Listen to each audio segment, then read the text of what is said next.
Hey, this is Pretty Much Pop, a culture podcast where winning isn't everything, and we don't need to bark at each other to be mutually supportive.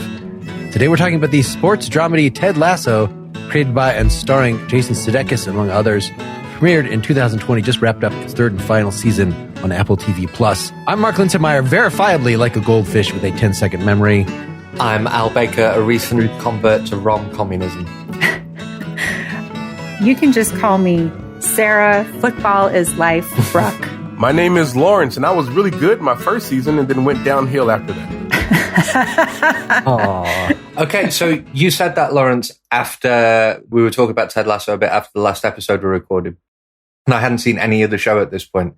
And surprisingly for all of us, I disagree with your take. I think the third season was actually Get the strongest. the fuck out of Al, really? Come on, man. Like, are we ever going to agree on anything, Al? Like, we're like really good friends, but we never agree about anything. This is terrible. Keeps it fresh. Keeps it fresh. Oh my god. Keeps it fresh. This Wow. is horrible.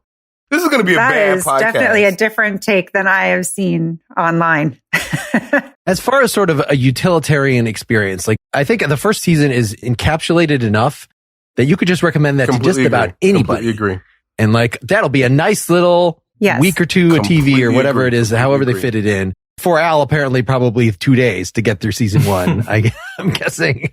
I think I watched season one twice. That I watched. Oh my lord! I watched it on my own. It's not a hard show to watch. Oh. And then, but then it gets. There's more soap opera. It's more investment. It's more characters. Yes, more characters, and we have to give each of them their arc and use each of their arcs to say something politically. And I still liked it throughout. I really didn't have much complaints about anything except some sort of personal repugnance towards. What do you think? How do you think I'm going to finish that sentence? Which character? Which arc? I have no idea. I don't know. The beard stuff. The character of Beard, who is one of the co-creators of the show, who is fine as a side character, but like I kind of don't want to have a bottle episode about him. I don't want to know about him. It's a little icky. Of the whole show. Okay. Of the whole show. There were 2 episodes that I thought that was the best really episode. That was the worst episode of that entire show. Al, I cannot believe how wrong you are about this. You are like way wrong. You're like Prince's bad kind of wrong right here, man. Like you're wrong, dude. Should we tell the people at home what Ted Lasso is about? Is it Lasso or Lasso? Do that. They don't know what the show's about. Okay, go ahead, Mark. Do your thing. Do your host thing. An American football coach is brought in to coach an English football, aka soccer team, as a way of sabotaging it by the new owner who has inherited it from her philandering ex-husband. So the entire arc of the first season is she is trying to sabotage the team by making decisions that will make them worse. And he is trying to make the best of the only reason he's there is because he's just gotten separated from his spouse. And so he's dealing with that and his personal issues and the fact that he actually himself doesn't know anything about soccer at all. However, he does have the aforementioned Coach Beard, his friend from way back, another American who doesn't say much and is weird, but knows everything about soccer and makes the whole thing possible. And then from then on, we would have to explain their characters who are players and they have self-esteem issues. And so how is he going to deal with them, opening them up, making them more friendly towards each other, more sensitive, more of the modern 21st century man, which I think is the overall arc and polarizing element. I'm sure I haven't actually read online any like traditional man, Josh Hawley or whatever saying this is a terrible show, because like I thought maybe for the first season this was a Christian show. Like if somebody had busted out and just said, Jesus Christ can because so much of the ethic of what it's trying to put forward in terms of forgiveness, in terms of like it's just so straight up Christian morality. So, yes. But they have so many F words and they say shit a lot in the first season. I don't understand how you ever thought that. Throwing out my first justification for my hugely unpopular and wrong opinion that the show is better in the third season than the first. Thank you for admitting that it's wrong. Thank you for admitting that. Happy to be an iconoclast here. But one of the things that I like about the third season, especially compared to the first, is that in the first season, all of the moral core of the show is just Ted. And the kind of impression you get is that Ted goes into a room and he makes everybody better by his being there. Whereas by the time we get to the third season, we're very much in the realm of, like Mark was talking about, what's doing the work here is brutally erasing toxic masculinity from the locker room. And that enables everybody to be supportive. Maybe Ted's a catalyst for that, but he's not. It's the progress in how we understand masculinity that's doing the work there, not just this single remarkable guy. I was reading an article, I read many articles actually about Ted Lasso, that the show is more about this giant list of themes than it is about plot. I mean, you can actually do like a 2-sentence pitch on this show, whereas I mean, I have a whole list at, like be a goldfish, believe, teamwork. It's about fatherhood and friendship and toxic masculinity and confidence and having regrets and having genius. I mean, it's just the list goes on and on and on. And it becomes more about that, which I think there's obviously a huge audience for, but far less about the actions that they each have to take, which is why, in my opinion, actually, the third season kind of goes a little off the rails because it's a show that's called Ted Lasso, but it becomes less and less about Ted Lasso. Another thing I liked about the later season is that they did stop trying to have interesting plots because the show wasn't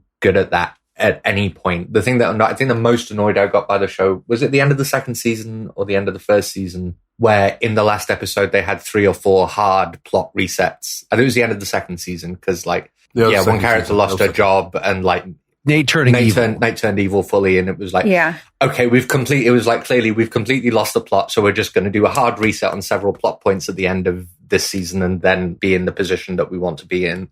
There were a whole bunch of character motivations that didn't make sense to me, especially as they're related to the plot. So the whole thing we know about, is it Rupert, Anthony Stewart Head's character, the evil ex-husband? The only thing we know about it is that he loves this football club more than anything. So at the end of the second season, obviously he buys a different football club, which is just a completely natural thing for someone to do whose only character point that we know so far is that he loves this one football club more than anything else in the world. I was like, okay, clearly this show's just completely lost the plot now. And I think it did, but those hard resets in the end, I think paid off because they let the show be the truest version of itself, I think, in the last season. What about the timing of it, though? It came out in the worst year, 2020. What about the timing of the show? I'm dying to hear your thoughts about that. It was good comfort food. Is it, it's what's responsible for it doing so well? Comfort food. It was a bomb. And the next year it won all those Emmys. Let's just cut across the field here. The first season was great.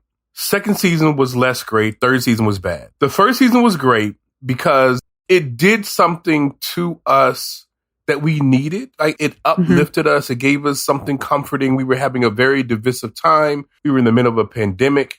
And so the show came along. Also, don't forget about George Floyd and all that kind of stuff. So the show came along. It was like a balm. It made us feel good. And, the plot wasn't great, but it was all about, hey, guys, humanity's okay. We're going to be okay. All that kind of stuff. And so because it spoke to that, I think it won all the awards. It captured the zeitgeist, all that kind of stuff. Season 2 and 3, they tried to do plot. They're not good at plot. They tried to do bottle episodes with people that didn't work. And it went off the rails. But that first season, if you look only at that first season, great show. If it had been a 1-season show, great show. Maybe one of the best, not of all time, but a really, really good show. And we had nothing else to do. What were we going to do? We couldn't go outside. We couldn't do anything else. That was the year. What was that god-awful Netflix bio? Tiger King. That show came out. That show, under any other circumstances, would not have taken off. We had nothing else to do. The kids couldn't go to school. We couldn't go to work. We were stuck. And so the show took off because it was a quality show. It went downhill after that. And I think that that's the reason why it still kind of remains. That's the reason why we're doing this episode, was because of that first season. And one of the things that people refused to do, and I think I saw Sam Adams from Slate, who's one of my editors that I work with, write this. He says, we need to come to terms with the fact that Ted Lasso is not a good show anymore. It's just not. And I think that he's right. Perfectly fine for Al. Al deeply enjoyed it. I'm happy that he had a great time with it. But it's like having a girlfriend when you're in college. It's like, she was great at the time, but the longer you stay with her, the returns go downhill. Or boyfriend. That's really interesting because I only watched the show over the last 2 weeks. Right. So I didn't see it in 2020 when everyone was miserable. And honestly, until we got to the third season, until we got to the late second and early third season, when a lot of the social political themes got more and more explicit, I was kind of wondering, I didn't really understand why you guys had suggested this show for a podcast because it seemed very deeply mediocre.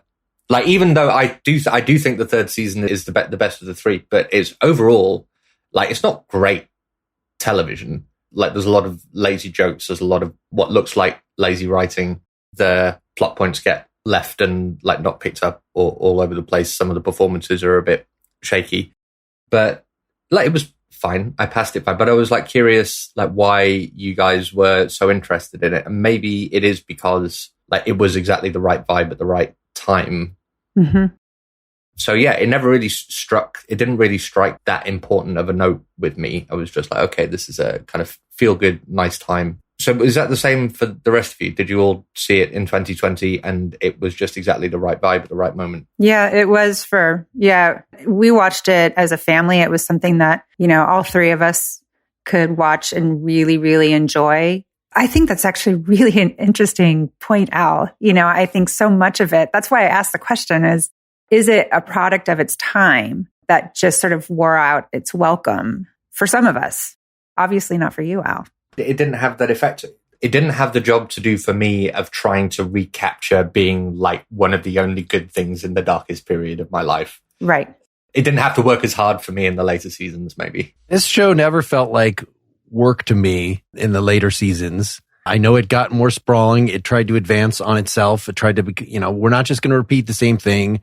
I don't know if consistent is the right word, but I feel like given that opening pitch, the ways that they chose to expand upon it, and I think thematically it is entirely consistent and it was really driven home in the latter points and the way that it was expressed in the finale and it being so lovey-dovey and trying to get everybody to cry all over the place, which I watched it by myself. There wasn't time in our evenings to fit it in with my wife. So I watched the finale by myself and yes. Oh, sure. Insofar as I would. Oh, you're such for sure. I cried so many times during this show and it was like, and I was kind of disappointed. Wait a minute, Al, you did? Seriously? I was kind of disappointed in myself because it's like, because you can see what it's doing. It's pulling really cheap, like moves on you to make this happen, but it worked on me. Al, I would never, I'm learning so much about you, Al. I would never imagine you as a crier. I'm a crier. I'm a crier in movies. I'm a big crier. Not so much in TV shows, like in movies. Yeah, I tear up and get misty eyed. The dust starts messing with my allergies in the movie theater. It happens quite frequently. But I would never imagine you to be a crier, Al. I never knew that about you. I like you more. It's just the sheer joy of being able to pretend that football is a very interesting sport. How dare you? That's a good transition. So we can stop growing as men, talking about our weeping while watching TV, is to talk about the sports aspect. So Sarah, at the beginning, you said, so you actually are, I know you're a runner. Were you very attracted to soccer in the first place? I was a big soccer player and I played soccer all the way through from grammar school through high school, a little bit in college. And then after I had my daughter, I actually returned to soccer as an adult. And I played up until just a few years ago where my ankles. Sarahlyn, the athlete. Well, look at you, Sarah. I just love playing. I mean, those are the two basic things that I like to do is run and play soccer, but I'm not playing soccer anymore. And my daughter played as well. And so I was like, a player and then I was a soccer mom. So I really know the sport well. And actually it's funny watching them play soccer on this show. And it's very clear that they have to make some pretty interesting cuts to make it look like they know what they're doing. Some of them do know a little bit about soccer. It's not that they know nothing, but it's, we went to a Union game last weekend and we were just laughing at how slow the games on Ted Lasso are in comparison to when you see them live. Al, are you eating your words by calling soccer a mediocre sport or a bad sport? What'd you say? Do you feel bad now? You feel bad being now? Deliberately provocative, of course. It's a wonderful game. Especially coming from the UK. It's a wonderful game and it's my national sport. But, okay, here's a question. Is there a national sport in the US? Because you have American football, you've got baseball. Supposedly it's baseball, but it hasn't. It is not baseball. It's football. It used to be baseball. Is basketball not actually the most popular game? No, it's football. But here's the thing, you have football is most popular. You have these 3, 4 if you include hockey, like really huge sports. in the US, and there's none that's like a single dominant sport in the way that football is over here. So again, we've got like football, rugby, cricket are the three big ones, but football is so hyper dominant. It's just everywhere. I've got no interest in it and I can't escape it. So one interesting thing about the show for me was seeing an American take on football culture, on British football culture, especially the way like the local community reacted to Ted and to the players, and the things that the TV show decided to focus on as like weird or like noteworthy parts of football culture. That was really interesting to me just because I live in it so much. But the thing that you have to understand about football in the UK is that it is inescapable and it never ends. There is a season, but then they keep playing football even when the season's over. I don't even know what they're doing. They're playing in different leagues, maybe. I mean, this is one of the jokes that really worked for me, was Ted Lasso being like constantly unable to keep up with the administration of like football as a sport. Like, how many leagues? Who gets to decide who's doing what? Why are we being relegated? What does that mean? And it is, it is insanely complicated, but it's mostly just inescapable. And that's something that the show, I think, portrayed really well, is that like how deeply ingrained in the fabric of British culture football is, whether you want it to be or not. I was curious. We just got back from a trip to the UK. We were there for 10 days. And when we came back and finished watching the third season of Ted Lasso, I was kind of struck by how American in personality all of the characters are, even the British ones, because they're all so outgoing and expressive. And that was not what we experienced when we were in the UK. Everybody was nice, but far more reserved in their real lives than I would see on Ted Lasso. It was like everyone was an extrovert. I was curious if that kind of what you guys all thought about that. They were made that way by Ted. They were made that way. I think that's just TV rather than. I'm trying to think of British TV shows. People are generally more expressive than they are in real life. I think that might just be like having a character fit for TV. I think maybe the lesson here is that like British people, as they are, don't make good TV characters because they like never do or say anything interesting. I don't think that's true, but that's not true. But I do think that the idea of the show is that Ted made those people outgoing. So like if you remember at the very beginning of the first season, they were reserved and they were kind of. That's right. Yeah. Closed off. Closed off. I was about to say sullen, but that's not it. These are an exceptional group of people in the first place. Right. But I think that Ted brought that out of them. And so through the course of that first season, we see Ted bringing people out of the show. I need to backtrack completely. I had a question real fast, Al. When you say football, you mean soccer, right? No, I mean American football. Because football is fucking American football. Like that's what football is. The national sport here is American football. Okay, I was wondering what was going on there. Go ahead. I'm sorry. You guys sound like a Doritos commercial. I'm trying to remember the name of the character, the assistant to the Nate to Hannah Waddingham. Keely. I don't. Yeah, the guy. I don't remember his name. Yeah. But I know you're talking. I can see him. The director of football operations. Yeah. Yes. I liked him. Yeah, so he was great, and he was Leslie was a classically buttoned up British character, and it was entirely through. Oh, I'm allowed to talk. I'm allowed to have opinions, right. And he comes out of his shell. And now I'm gonna play bass, and I'm gonna, that was a microcosm. The rest of them, I mean, they're athletes. At least TV athletes are presented as sort of exceptional and full of themselves, and they're going to be more extroverted anyway. So it's not like there were that many normal people. I'm surprised it didn't say more about the hooligans. Like the hooligans, the three fans in the pub were sort of a great example of that was a good joke once, but they didn't really do anything with them. And it sort of just relied on you to you like to be around all these people. And so that's what a soap opera is just established characters that you just want to be around, and they make some jokes that are a little funny, but there's nothing particularly memorable that comes out a lot of these characters. That being a great example that what were they trying to do at the end with them? Like, we could go get families, but nah, we're football fans forever. Or what? Like that was the end of the joke that lasted 3 seasons for those characters. And most of the players, of course, aren't British. I don't know if it's most of them, but at least a significant minority of them aren't British. That's